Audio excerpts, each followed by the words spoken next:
Samantala, patay ang isang drug pusher sa Maynila matapos sa pilitang isakay sa motorsiklo at sa pagbabarilin ng mga armadong sakay nito pasado alas 9 kagabi. May hataw na balita si Jericho Albano, live.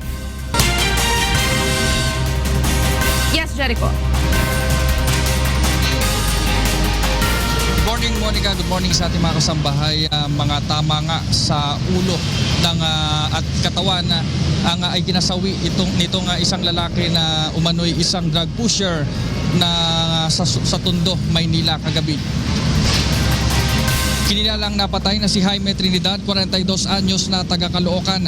Ayon kay Police Senior Inspector Nes Vargas ng Manila Police Station 7, sa pilitan munang isinakay sa motorsiklo ng apat na sakay ng dalawang motorsiklo na nakatakip ang mga mukha ang biktima sa harapan ng mismong bahay nito sa Caloocan. Ilang minuto lamang ang nakalipas ay natagpuan na ang bangkay nito sa madilim na bahagi ng Guido 1 Street, Barangay 33, Tondo, Maynila. Nakita sa bangkay nito ang piraso ng karton kung saan nakasulat ang mga katagang pusher ito, huwag tularan, at mga letrang CDS. Napag-alamang isa si Trinidad sa mga drug user at pusher na sumuko sa Caloocan Police noong nakaraang linggo. Nasa drugs watch list din sa Caloocan si Trinidad.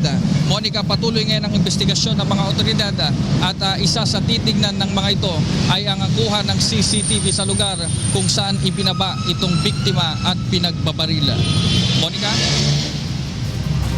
Maraming salamat, Jericho Albano.